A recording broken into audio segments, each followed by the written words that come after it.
aho Jeanne Kagame agarukiye habaye kuorganizinga yuko icyo gihe twari muri pariki y'Akagera atari ahantu heza ho kurwanira, ahantu hatagira ibiryo, ku buryo twari twarahababariye.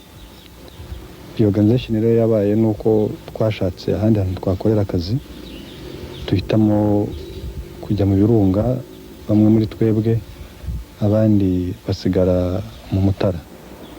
Iyo organization rero yabaye nuko hagomba guhinduka ubuyobozi bw'ingabo n'ubuyobozi bw'umuryango muri rusange.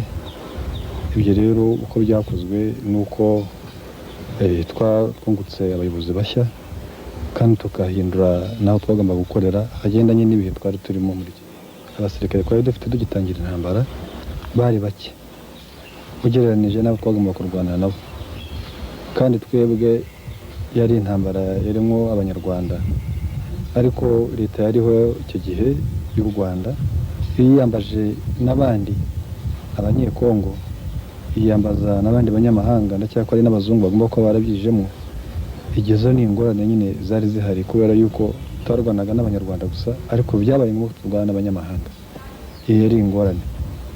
Icya kabiri nuko icyo gihe abarwanaga muri RPA ari abantu bavaga hanze, bari batazi neza u Rwanda ngo bamenya amayira aya bugufi, muto twamenye neza na position z'abasirikare twarwanaga nabo icyo gihe.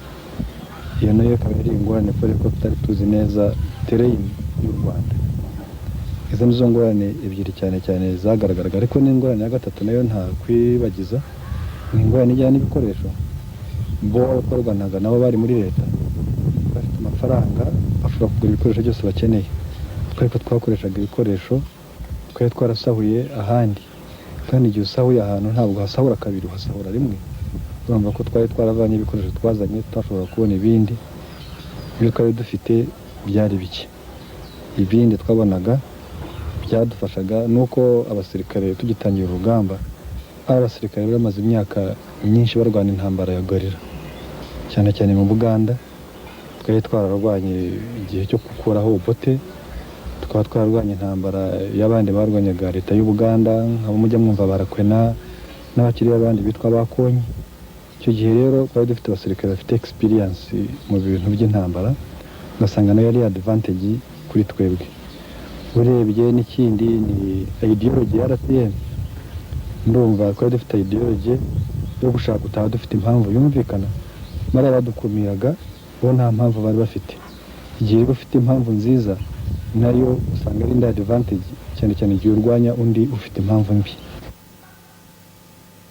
Icya mbere ni gufata Kagitumba ku itariki ya mbere y'ukwezi kwa 10, aribyo byatangiye urugamba. Byarumvikanye biravugika, kandi natwe nyine tumenya ko twinjiye mu Rwanda. Ibyo nibyo bya mbere. Ikindi ni Gabiro, ikigo cyari gikomeye, cyari kizwe mu Rwanda n'ahandi, twaragifashe birumvikana kandi tuhavana n'ibikoresho. Ahandi umuntu yavuga ni igitero cyo mu Ruhengeri, igihe twafunguraga za gereza, tukabohora imbohe zari zihari. Byagize ingaruka nziza ku ruhande rwa gisirikare no ku ruhande rwa politiki. Ahandi navuga benda mu myaka ya mbere ingamba zagiye ziba nyinshi, ndumva ari igitero cya Byumba, ndumva ari nko muri 1941, nacyo cyagaragaje ko dufite imbaraga, ko icyo gihe bavuga ko nta sentimental nimwe tunagira, kandi ukareba ko bitanashoboka ko abantu bajyaga bavuga ngo mu Bugande, baba bavuye mu Buganda n'amaguru ukaba ugeze Ibyumba saa 10 za mu gitondo. Ibyo nibigaragaza ko twari turi no mu Rwanda n'ubundi. Nabyo bifite icyo byakozeho ku ruhande rwa gisirikare no ku ruhande rwa politiki. Igihe umuntu ararwana n'urugamba, urugamba ntabwo ureba kubikorwa ku ntambara gusa. Urugamba warukuriwemo ibintu byinshi. Hari ibibazo bigena n'urugamba ubwarwo, hari ibibazo bigena na politiki yaho urwanira na politiki y'ibihugu bindi yenda byo mu karere cyangwa n'iby'i Burayi. Hariho n'ibibazo bijyana n'ibibazo biri social. Ibyo rero byose twagomba kubireba tukabifatira hamwe, tukareba ibyazagirira akamaro umuryango wa FPR n'ibyagirira akamaro abanyarwanda muri rusange. Ku bijyanye n'urugamba icyangombwa ni uko twari tumaze kugaragaza ingufu kandi icyabiduteye ni uko abantu barimo gupfa twarabikoze za Kibirira n'ahandi nubwo abantu batigeze barokoka na nyuma yaho, ariko nibura icyo gihe byabaye nk'aho bihagarika ababikoraga bamenya ko hari n'izindi ngufu zagomba kurengera n'abo ngabo baramutse batabihagaritse. Ubwo rero ikigaragara ni uko twashoboye kugaragaza ko biriya bintu tutabyishimiye kandi tukabikora ku rugamba. Ibyo rero bikaba byarashoboye kwerekana ikibazo kimwe kiri social ko twebwe twumva ku rugamba atari ukurwana gusa, ariko n'ikibazo kiri social cya affecting abanyarwanda iki gihe twagomba kugikora. Icya kabiri ni uko ubwo twarwanaga intambara hari abandi bakurikiranaga ibibazo byo mu Rwanda cyane cyane bijyana n'intambara. Twari turi mu mishyikirano Arusha, bakavuga bati nta kumwe wakomeza gushyikirana kandi mu Rwanda, niba rero mushaka gukomeza imishyikirano nimusubire inyuma, niba mudasubiye inyuma rero imishyikirano irahagaze. Ubwo nabyo twabivugiraga twibwira ko dusubiye inyuma imishyikirano igakomeza akazavamo wenda ibintu bifatika abanyarwanda bose bashobora kubana, kuko society y'u Rwanda bari barayikiyemo ibice, tukumva ko tugaragaje igikorwa cyiza nka kiriya yenda n'abandi banyarwanda bashaka twumva neza bamenya ko dushyigikiye amahoro, bikaba yenda byashobora ku addressing cya kibazo nakubwiye kiri social, kumva ko twe tutagambije gusa gutsinda intambara ariko tugambije ko abanyarwanda babana kandi tukabigaragaza mu gusubira inyuma kumva ko dufite icyo twatanga kugira ngo dushobore kuba muri iki gihugu. Ku bireba abandi niba twari Arusha hari ababikurikiraga ari n'abanyarwanda ari n'abanyamahanga, iyo tutasubira n'inyuma byajya kuduteza ingorane, bakagaragaza ko twebwe tugambije urugamba gusa ariko dushyize imbere, ariko ibyo gushyikirana ibyo kubana tabishyize imbere. Byabaye ngombwa nabyo ko turero ko tunabireba. Buriya mu gusubira inyuma ntubwo nta kubwira advantage zabayemo, twari twafashe akarere kanini. Ako karere kanini rero kari gafite nako ingaruka mbi mu micungire neza y'igisirikare. Nta ndege twagiraga, nta modoka twagiraga, quartier general yakiraga ku Murindi. Kuzagira ngo rero uzave ku Murindi ugaburire abasirikare, bamwe bari hano hafi ya za Rutare, abandi bari hafi ya za Base, abandi bari hano hirya muri za Buyoga n'ahandi, byakuzadusaba ibintu byinshi twari tutanafite. Gusubira inyuma rero byaradufashije, bituma abasirikare begerana, bituma dukora ibintu bya entraînement, bituma ku buryo bwa logistique ibintu byoroha, kandi urebye no mu kujya guhagarika genocide aho twavuye tugera n'ahangaha ntabwo byari kure cyane, nta n'ubwo twatakaje umwanya. Urebye rero ndumva ngewe icyo numva yana nashobora kuregreta nk'uko babivuze nuko abantu bapfuye, yenda tukaba tutarashoboye kubarokora bose, ariko ubundi bwo kuba twarasubiye inyuma ntacyo byahinduyeho mu kugira ngo tugere i Kigali, kuko byadufatiye ndumva ababanje bageze n'ahangaha mbere byafashe iminsi 2, n'ubundi byajya kubafatira yenda umunsi umwe n'igice, icyaba cyaratakayeho ni amasaha nayo adafite icyo cyahinduyeho kinini cyane. Ariko ugiye kureba ibyiza twagizemo nabyo byinshi cyane ku rwego rwa logistique n'urwego rwo kugira ngo abasirikare begerane no mu gupanga tugapangira hamwe twese twegeranye. Naho ubundi gusubira inyuma nta mwanya byakaba twaratakaje mu kugira ngo tugere hano, usanga ari nk'amasaha gusa yaba yarahindutse ariko atari iminsi. Urebye ntako tutagize. Genocide ahitangiriye cyambere twabanje kubivuga ku maradiyo, na mbere yaho itaranaba tubanza kubisobanura ko hari abantu barimo gutegura ubwicanyi.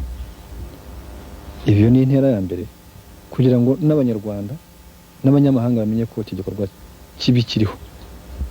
Nta Habyarimana apfuye abantu batangiye gupfa twarabivuze. Icyo twakoze rero ku rwego rw'umuntu nuko twagerageje kugira ngo twihutire kuza kurokora abanyarwanda.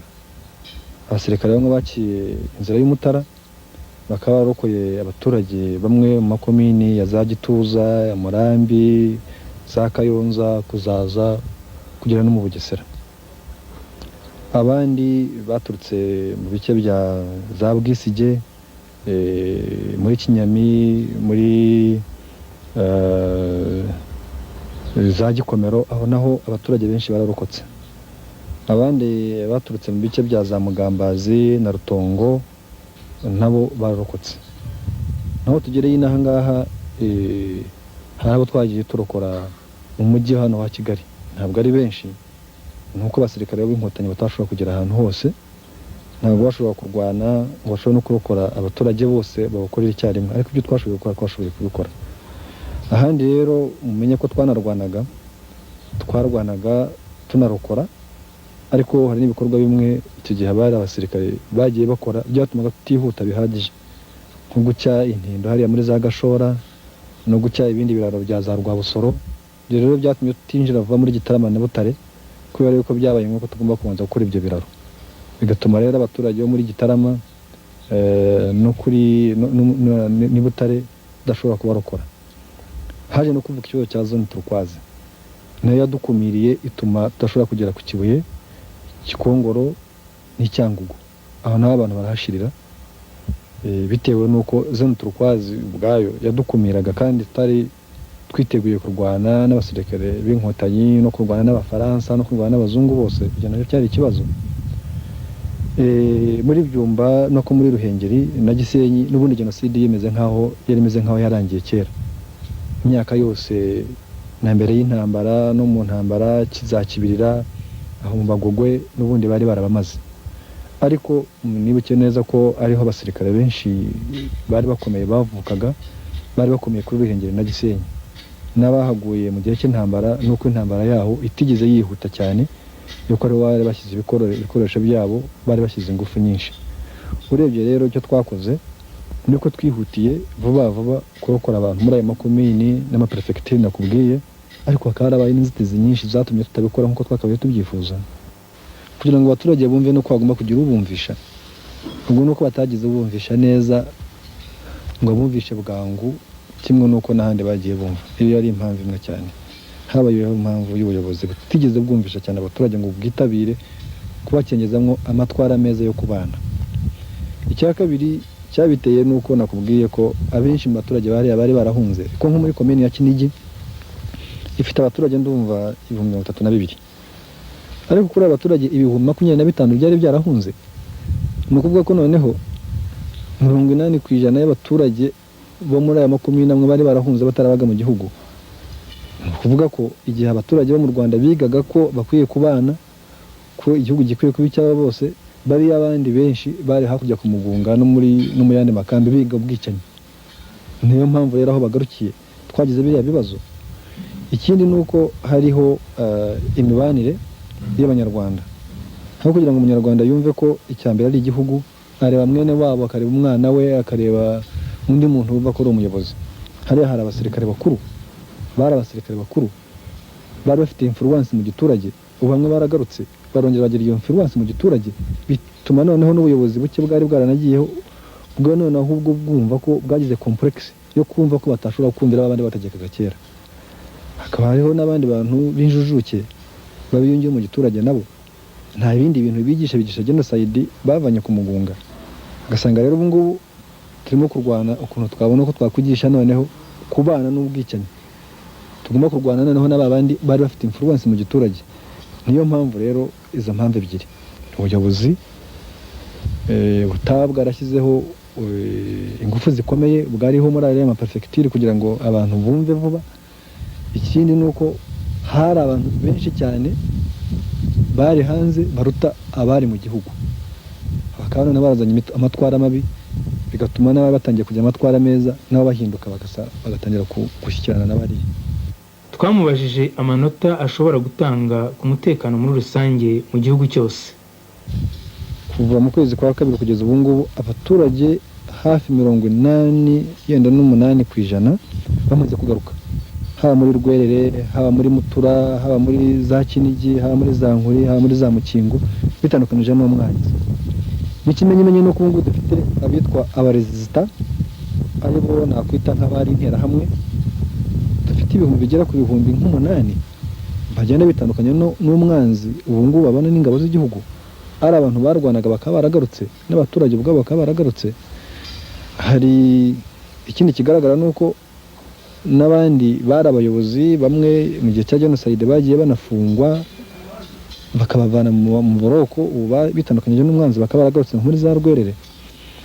Ikindi nuko muri iyi minsi usanga gutera ku birindiro by'ingabo atari ibintu duherutse cyane, ahubwo usanga ari ugutera amakambi aho abaturage batuye, bigaragaza ko abo turwana nabo none batagifite ingufu za gisirikare, ahubwo none bafite gusanga gutera abaturage gusa. Nkumva rero nge igituma ntabishyira yenda kuri za 90 cyangwa 80 nuko ibibazo by'u Rwanda bikiri mu myumvire. Umunsi abaturage batangiye kumva ko bagomba kubana n'abandi, abaturage ubwabo batari n'abasirikare, ibyo nzabizamana bigeze no kuri 80-90. Ariko ko abaturage batari bumva bagishyigikiye abicanye kandi baze kujya kwica abandi banyarwanda bene wabo, icyo nicyo kibazo gituma bigera kuri 60. Tumva umunsi abaturage bumvise, ndumva ibyo bibazo byazatuma kuri scale yazamuka.